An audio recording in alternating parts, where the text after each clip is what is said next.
Pemerintah kebut persiapan banding putusan larang ekspor biji nikel WTO. Kenapa kita mengambil kebijakan ini? Karena kita melihat bahwa semua negara itu punya hak untuk memberdayakan sumber daya alam untuk kemakmuran yang masing-masing. Kita melakukan berbagai macam kebijakan untuk kepentingan strategis nasional itu, ya kita pertahankan. Kalau ada yang men-challenge dari berbagai macam sudut, ya kita hadapi seperti yang disampaikan oleh Pak Presiden. Artinya apa? Kita gunakan sendiri. Kenapa kita harus tarung dengan Uni Eropa gara-gara kita di-ban? Kita pakai sendiri saja. Kan kelihatan nanti dalam waktu setahun 2 tahun ini akan kelihatan. Halo Sobat Defense, dimanapun kalian berada, jangan kemana-mana. Langsung saja mari kita cekidot. Pemerintah terus melanjutkan pembahasan penerapan pajak ekspor biji nikel terlepas dari masih berlanjutnya upaya banding terhadap keputusan WTO.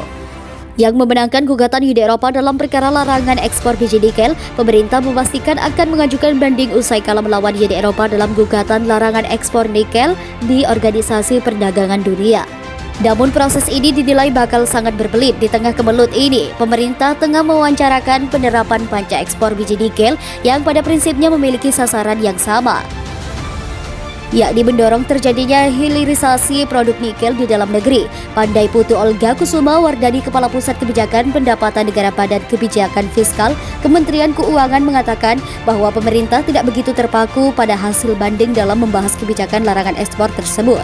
Menurutnya, keputusan pemerintah untuk mewacanakan penerapan pajak ekspor biji nikel ini tidak disebabkan oleh karena faktor kekalahan di WTO.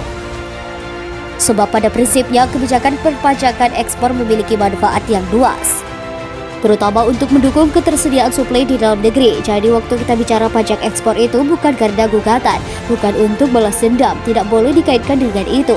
Demikian ujarnya seperti dikutip bisnis.com di sela acara internasional annual International Forum of Economic Development and Public Policy yang ke-11 di Nusa Dua, Bali. Oka mengatakan bahwa topik pajak ekspor sejatinya dibahas secara reguler dan pemerintah untuk berbagai komoditas, tidak saja untuk biji nikel. Kebijakan ini dilakukan untuk menyisir komoditas mana saja yang bisa didorong untuk meningkatkan nilai tambahnya. Oka mengamini bahwa rencana penggunaan pajak ekspor ini adalah untuk mendorong peningkatan nilai tambah produk nikel di dalam negeri. Sepertinya hal ini tidak berbeda dibanding tujuan dari kebijakan larangan ekspor nikel yang digugat oleh Uni Eropa. Industri nikel bakal meningkatkan efek berantai pada perekonomian nasional, apalagi industri ini kini sangat strategis.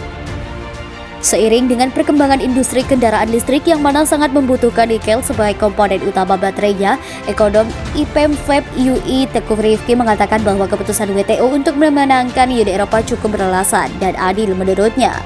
Untuk mengejar hingga memenangkan upaya banding atas kasus relatif kurang produktif, pada dasarnya tujuan akhir dan jangka panjang dari pemerintah adalah untuk mendorong gelitisasi dalam peningkatan nilai tambah produk-produk hasil tambang dalam negeri.